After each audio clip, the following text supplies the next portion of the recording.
Hola a todas y a todos, bienvenidos a otro vídeo y en el vídeo de hoy vamos a reflexionar sobre la ética del discurso. Bien, quiero empezar diciendo que, claro, la ética discursiva aspira a fundar un principio moral que no esté basado en intuiciones o comprensiones de una época o cultura determinada, sino que tengan una validez universal. Entonces es una ética por esto, por lo tanto, universalista, y es de la justicia, una ética del razonamiento normativo abstracto basado en principios y especializada en cuestiones que afectan al bien común. ¿Cómo podría empezar todo esto? Tenemos que entender que el siglo XX fue una época que cambió el rumbo de la historia como ningún otro siglo lo había hecho antes. Pensad, la Revolución Mexicana en 1910, el hundimiento del Titanic en el 1912, la Primera Guerra Mundial del 14 al 18, la Revolución Rusa del 17, el crack del 29, la Segunda Guerra Mundial del 39 al 45, el hombre pisa la luna en el 69 y Berlín tira el muro, cae el muro de Berlín en el 1989, dejando de lado todo lo que pasó en España, que ya sabemos. Bien, además de todos estos sucesos, ¿no? Este tumultuoso siglo también ha producido muchos avances científicos y técnicos que han hecho que la experiencia humana interiorice la técnica como parte necesaria de su día a día. Esta circunstancia se desenvuelve dentro de un marco posmoderno. Lyotard ya explicó a finales de los 70 que la condición posmoderna era el final de las grandes narrativas que habían interpretado el mundo dentro de un relato coherente de progreso y racionalidad, ¿no? Bien, a este contexto se añade el hecho de que hoy en día estamos viviendo una grave recesión democrática y un aumento de las autocracias. No nacen nuevas democracias y las existentes se debilitan y los países emergentes democráticos se vuelven autocráticos. Ante esta situación necesitamos más que nunca una ética que permita el intercambio de ideas entre países y culturas para llegar a formalizar consensos que permitan la convivencia y la cooperación internacional en un mundo cosmopolita, ¿no? Esta es la ética del discurso.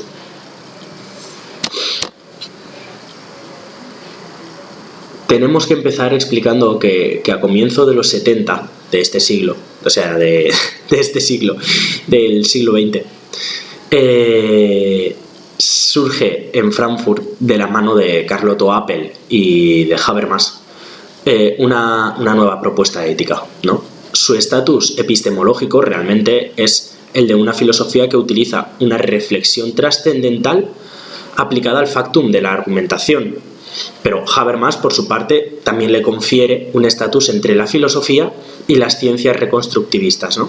Entonces, podríamos estar hablando de un trascendentalismo, pero débil. Por lo tanto, el método que más le conviene a esta ética realmente es el método trascendental, es decir, el método de la aspiración de aquello que podemos llegar a conseguir, pero que siempre será una meta. Porque su criterio directo es la contradicción pragmática, ¿no? Entonces la definición explícita por Habermas, ¿no? Consiste en afirmar que la autocontradicción performativa realmente es un tipo de contradicción que ocurre cuando se enuncia un acto de habla cuyo contenido proposicional entra en contradicción con el contenido proposicional de supuestos que son inherentes y necesarios para que ese mismo acto de habla haya sido enunciado. Bien. Así, entre las tareas de la ética discursiva se encuentra dirigir indirectamente la acción.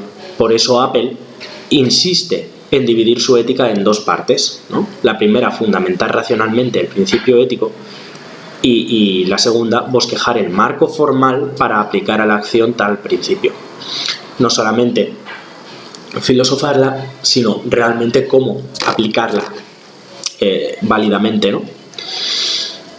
Entonces, la fundamentación racional de la acción nos revela ya en sí el telos del lenguaje, y el hecho de bosquejar el marco formal para aplicar el principio a la acción nos muestra en sí la responsabilidad al exigir su cumplimiento, es decir, nos exige mediar la razón con la estratégica. la razón moral con la estratégica, ¿no? Entonces, que es menester realizar solidariamente en la historia.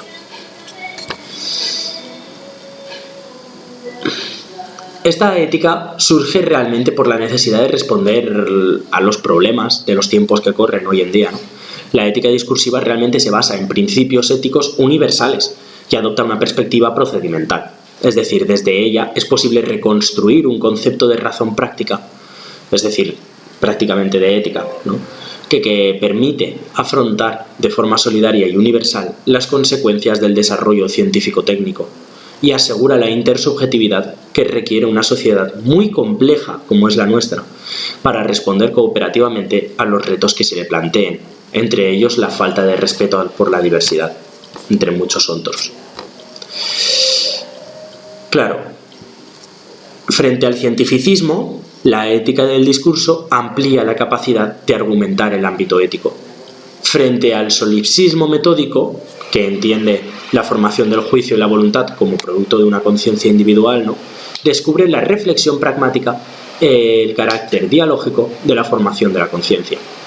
Frente al liberalismo contractualista, que es meramente un solipsismo metódico pero en política, aporta el socialismo pragmático, es decir, muestra el telos del lenguaje como consenso, no el pacto, sino el telos del lenguaje. Frente al racionalismo crítico, utiliza la reflexión trascendental. Frente al pensamiento posmoderno, utiliza una noción de racionalidad que exige la pluralidad y desautoriza la violencia no argumentativa. Y frente al contextualismo radical, usa una filosofía práctica para superar argumentativamente el dogmatismo.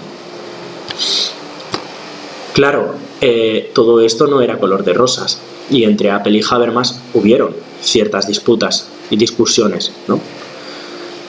Claro, como en todos los campos del conocimiento, al crear una teoría en conjunto surgen discrepancias entre todos aquellos autores y autoras que participen. Esto es parte del discurso, en donde interlocutores válidos defienden con argumentos sus ideas. En la ética discursiva, por supuesto, no es indiferente esto. Los acuerdos entre Apel y Habermas son los siguientes, ¿no? Toman como punto de partida la reflexión filosófica el hecho del lenguaje, bien, viniendo ya pues de toda la teoría de Wittgenstein y compañía. Reconocen el lenguaje desde sus tres signos, tanto sintáctico, semántico, pero también pragmático, obviamente, y contemplan la dimensión pragmática como la forma trascendental, bien. Las discrepancias, sin embargo, se refieren al nivel de fundamentación y de aplicación de esta ética.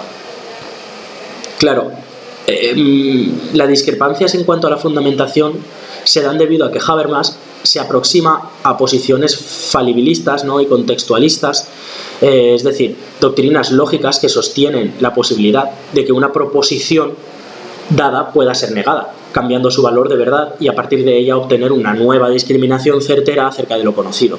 Bien, el principio supremo de la razón es el discurso, que se especifica en un principio moral o un principio de la democracia.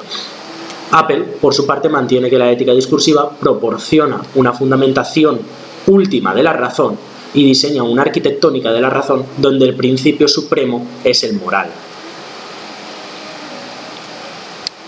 no el discurso. ¿Me entendéis? Las discrepancias en cuanto a la aplicación, estas serán de fundamentación, en cuanto a la aplicación se dan a razón de que Habermas defiende que la ética es tan solo fundamentadora, pero las cuestiones de aplicación son competencia de una teoría de la sociedad, la educación o incluso de la familia, ¿no? Apel, por su parte, defiende que hay una parte de la ética que está orientada por la idea de la responsabilidad, que va convirtiéndose en corresponsabilidad. Bien, así la ética del discurso se convierte en una macroética planetaria de la responsabilidad, capaz de hacer frente a todos los problemas éticos universales. El bando que elijáis, y yo en este momento me decanto por Apel. Bien, claro. El cognitivismo ético, ¿no?, de este tipo de ética, de la ética discursiva, tiene su origen en la oposición de la Escuela de Frankfurt a todo objetivismo cientificista que intente conservar el monopolio de la intersubjetividad al empirismo cientificista determinado por intereses tecnológicos, ¿no? Por la doctrina de los intereses cognoscitivos de Apel y Habermas, El ser humano se representa orientado por tres intereses, esto ya lo sabéis. Interés técnico, que es por dominar, que son las ciencias empírico-analíticas. Después el interés práctico por el entendimiento, que son las ciencias histórico-hermenéuticas. Y por último el interés de la emancipación, que son las ciencias sociales críticas, ¿no? Aún así, el método adoptado para descubrir estos intereses es diferente también entre los dos filósofos. Apple, por su parte, utiliza la filosofía trascendental. Habermas, por la suya, recurre a la reflexión que se dan en las ciencias reconstructivistas, ¿no? Busca argumentos sistemáticos en una pragmática universal y una filosofía moral que puedan derivar las reglas universales de una ética discursiva a partir de las normas básicas del discurso racional. Entonces, tales ciencias, estas ciencias reconstructivas, bien, son las herederas de una filosofía trascendental transformada, y a ellas es necesario acudir para elaborar una teoría de la racionalidad, realmente, ¿no? Esta idea, por ejemplo, la refuta Paul Ricoeur, que sostiene que la dicotomía que crea Habermas entre ciencias sociales críticas y ciencias hermenéuticas no existe, ¿vale? Pero aquí volvemos otra vez a lo mismo. ¿Qué pensáis vosotros? Entonces, a partir de aquí surge realmente una nueva teoría de la racionalidad. Y la teoría esta, la teoría de la acción comunicativa, es aquella en que los actores no coordinan sus planes de acción calculando su éxito personal, sino a través del acuerdo, porque los participantes orientan sus metas en la medida en que pueden conjugar sus planes desde definiciones comunes de la situación. Es pues un mecanismo para coordinar las actividades teleológicas referidas al mundo, ¿bien? Que no se basa en la influencia recíproca y en el equilibrio de intereses, sino en el entendimiento acerca de las pretensiones de validez, ¿vale?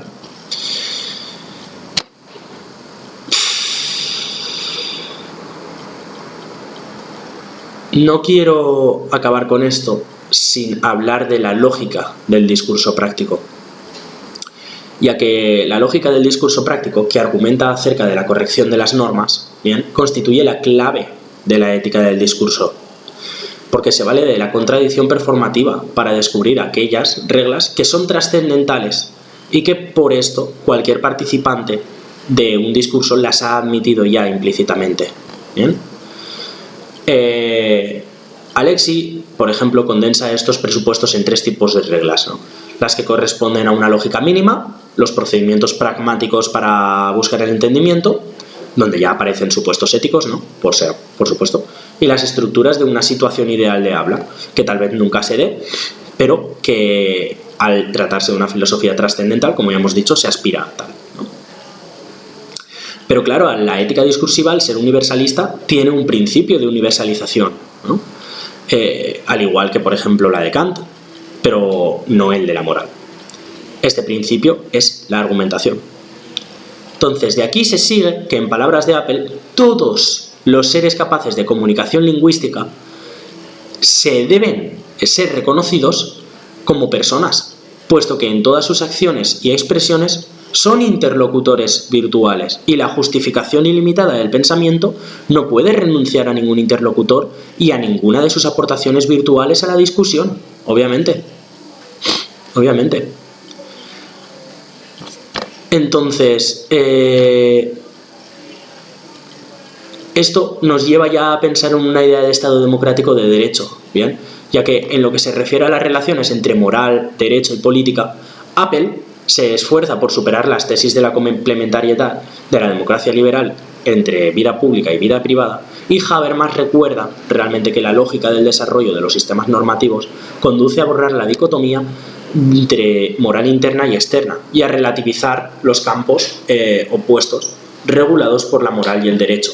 Bien, entonces, frente a Weber, que considera deconstructiva o destructiva realmente la relación interna entre moral y derecho, Habermas defiende que la legitimidad del derecho no surge de sus cualidades formales, sino de implicaciones morales que se derivan de ella. Bien. Entonces, frente al derecho natural hay que buscar una nueva vía, porque las premisas de las éticas de bienes y valores son demasiado fuertes para fundamentar decisiones universales y universalmente obligatorias en una sociedad pluralista. Esta nueva vía será emprendida, por ejemplo, por las teorías de la moral y de la justicia a través de un pacto, como Rawls, de la situación ideal de Rawls, ¿no?, de Kohlberg, o del discurso, como la ética discursiva, que es la que estamos tratando hoy en día. Claro, con la ética discursiva, está claro, puede surgir perfectamente una nueva teoría de los derechos humanos. ¿Cómo? Ahora mismo vamos a ello. McIntyre señala que a pesar de que la expresión derechos humanos se utilice como un monte en la actualidad para referirse a una serie de derechos que afectarían por igual a todos los individuos humanos, por el mero hecho de serlo, ¿no?, lo cierto es que tales derechos no existen, que se trata de ficciones cuya creencia es absurda, ¿no? Es lo que estamos viendo hoy en día. Muy bien, todos a mirar el Mundial de Qatar y todos los muertos que hay por debajo, de eso nadie habla. Claro, en este sentido, por ejemplo, Adela Cortina rompe con tal idea y crea, mediante la ética discursiva, una teoría de los derechos humanos. ¿Cómo se propondría esta teoría de los derechos humanos? Es muy sencilla. Contando ya con todo lo que hemos explicado de la ética discursiva. Los derechos que corresponden a tales interlocutores válidos, bien, tanto por el hecho de tener capacidad de lenguaje y de expresión, son interlocutores válidos, y al ser interlocutores válidos tienen este tipo de derechos universales. ¿Bien? Podrían caracterizarse por el medio de las siguientes cualidades.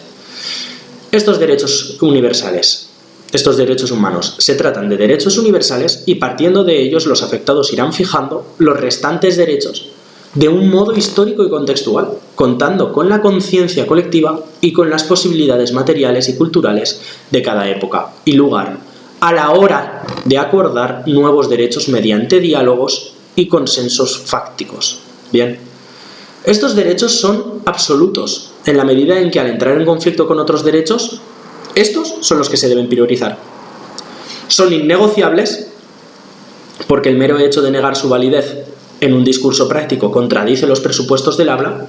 Son inalienables, ya que el sujeto no puede manejarlos definitivamente sin contradecir su propia racionalidad, al fin y al cabo, y su estatus efectivamente es el de derechos, ya que al ser condiciones de racionalidad del factum del lenguaje, es esta misma racionalidad la que autoriza a los hablantes a ejercerlos y a exigir a los organismos competentes su propia protección. Bien, entonces los derechos que se tratarían, después de todas estas premisas que tenemos que tener claras, son los siguientes. El primero, todo interlocutor tiene derecho a la vida como requisito mínimo para participar o ser tenido en cuenta en la argumentación.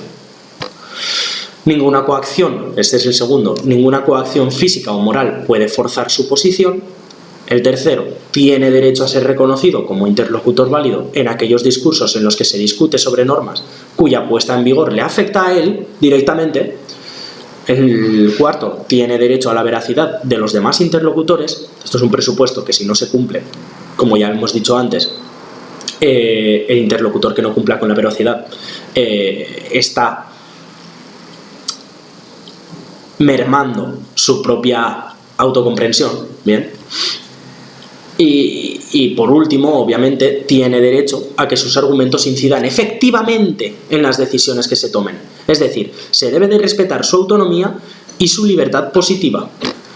A estos añadiríamos otros dos, que son el derecho a unas condiciones materiales que permitan a los interlocutores discutir y decidir en igualdad, ¿no?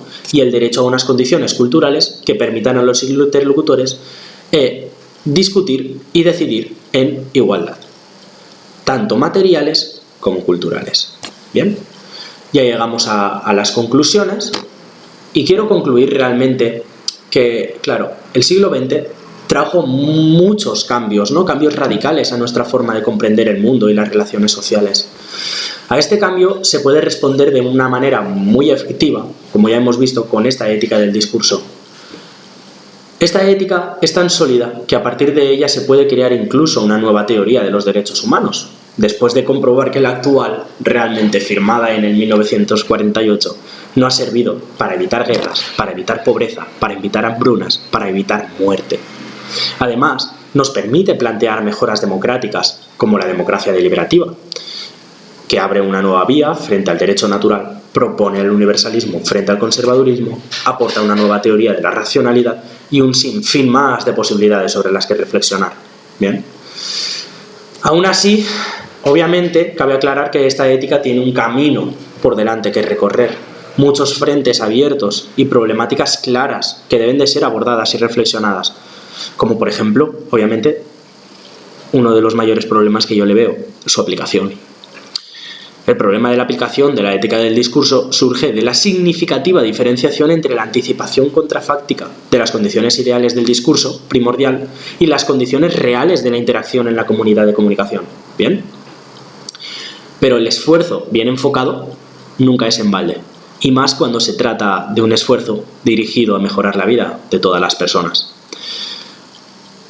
Como dijo Aristóteles, lo que con mucho trabajo se quiere, más se ama. Gracias.